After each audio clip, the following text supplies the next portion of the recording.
Retour aux sources pour la secrétaire générale de l'Organisation internationale de la francophonie, OIF. Michaëlle Jean, canadienne d'origine haïtienne, a réservé le dernier jour de son séjour béninois à Alada. Berceau de la civilisation du Bas-Bénin, cette ville est aussi la terre natale du général Toussaint Louverture, père de l'indépendance de Haïti. Et c'est empreint d'émotion que la secrétaire générale de l'OIF a déposé de gerbes au pied de la statue du général Louverture à Alada.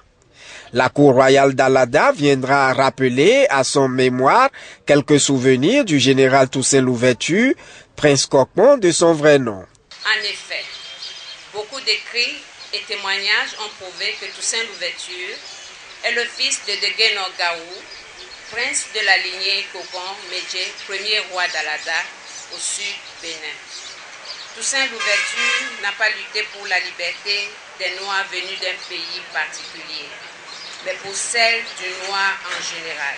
C'est donc tout naturellement que le préfet de l'Atlantique affirmera à l'illustre hôte qu'elle est chez elle. Oui, Michaëlle Jean, canadienne d'origine haïtienne, est bien chez elle à Alada. En témoigne ceci. Tout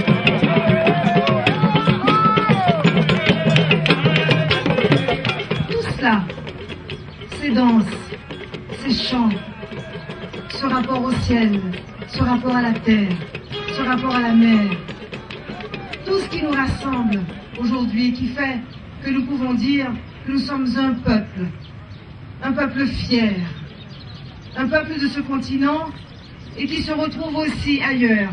Si tant est que vous êtes attachés à la terre africaine et plus particulièrement au Bénin, aidez-nous à ramener nos patrimoines culturels qui sont France. À la cour royale d'Alada, à Togudo, le roi Kpodegbe Toyi Djigla Lamafan accueille avec face sa désormais fille. Après les différents rituels, la patronne de l'OIF sera élevée à la dignité de princesse à la cour royale d'Alada. Son nom fort sera Maouna, Dieu a donné.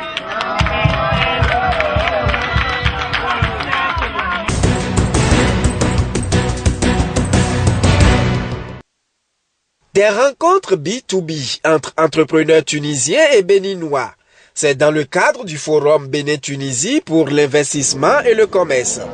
Une rencontre organisée par Tunisia Africa Business Council et la Chambre de commerce et d'industrie du Bénin. Et ça c'est très important en Afrique, c'est qu'il faut toujours que la coopération soit sud-sud et toujours d'une manière horizontale. C'est pas moi qui viens jouer avec tous mes diplômes, mes formations, non. Il faut voir c'est quoi le besoin réel du pays en termes métiers, et en termes métiers faire les formations qui vont avec pour voir déjà est-ce que au Bénin il y a les compétences, et c'est sûr, et sinon les développer et les upgrader. C'est une opportunité pour promouvoir les produits tunisiens sur certains pays de l'Afrique, essentiellement le Bénin qui est une plateforme pour accéder aux d'autres pays comme le Nigeria. Et avec la culture, c'est un pays aussi qui est en train de se développer et il est demandeur de produits, c'est-à-dire on peut trouver facilement les produits tunisiens ici parce qu'on a des produits qui répondent aux attentes des consommateurs béninois. 60 hommes d'affaires représentant des entreprises leaders en Tunisie prennent part à ce forum à l'occasion du vol inaugural Tunis-Cotonou. Un bel exemple du partenariat sud-sud. Nos ententes est que nous allons les rencontrer, échanger avec eux. Je pense très bien qu'il y aura un résultat très positif, car ils sont très ouverts. Mais la seule chose que moi je dis aujourd'hui, ils n'ont qu'à penser s'investir au Bénin pour que nous travaillions ensemble. Notre groupe, donc c'est le premier plus grand groupe privé d'enseignement en Tunisie, de formation de base et de professionnels, tout ce qui est formation aussi contenu exécutif. Donc nous appartenons au groupe Honoris, qui est le plus grand groupe privé d'enseignement en Afrique. On a échangé sur les modalités de coopération. Et je crois qu'avec la Tunisie, on peut faire beaucoup de choses. Déjà, nous sommes convenus pour un rendez-vous déjà en janvier.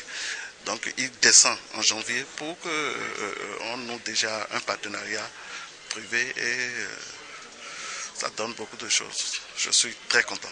Selon les organisateurs, ce forum de Cotonou est le socle d'une meilleure coopération sud-sud qui impacte le développement durable et la prospérité partagée des populations africaines.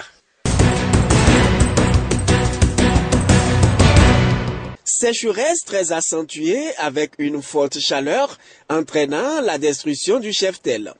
À l'opposé, on a de fortes pluies en un temps record avec pour corollaire l'inondation. L'Afrique vit ainsi cruellement les affres du déraisonnement climatique. Dire des spécialistes, l'adaptation est la meilleure des solutions face au changement climatique. Une solution qui est pour l'heure trop onéreuse pour l'Afrique. L'adaptation, c'est que normalement, lorsqu'on parle de changement climatique, on peut avoir des mesures pour pouvoir corriger.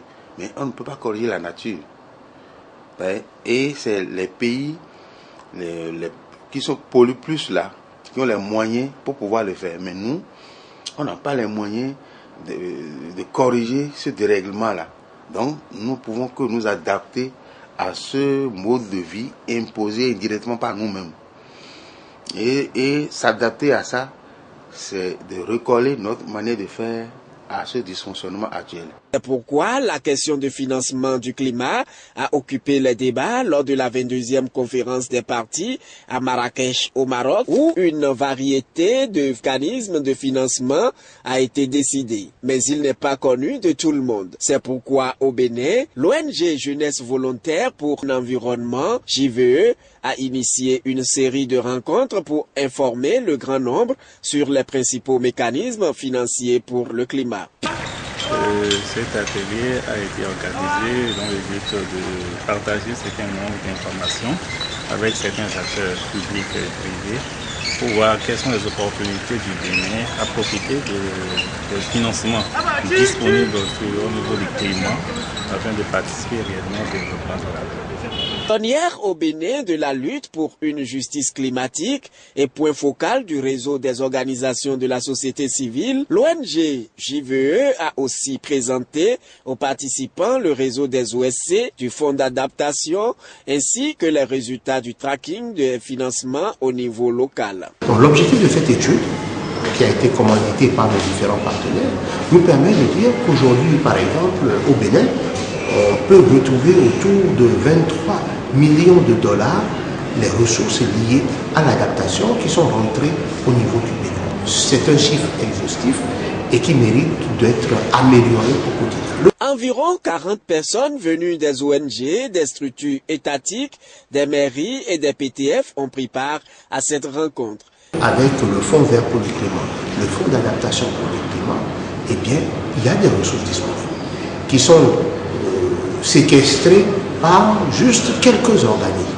Il s'agit aujourd'hui d'expliquer aux maires, d'expliquer aux mairies qu'effectivement, ils peuvent se préparer. Leurs structures fêtières peuvent se préparer en ayant une vision pour que d'ici 2, 3, 4 ans, on puisse recevoir ces ressources-là. Elle a permis aux organisateurs et aux participants de faire l'état des lieux de la finance climatique au Bénin.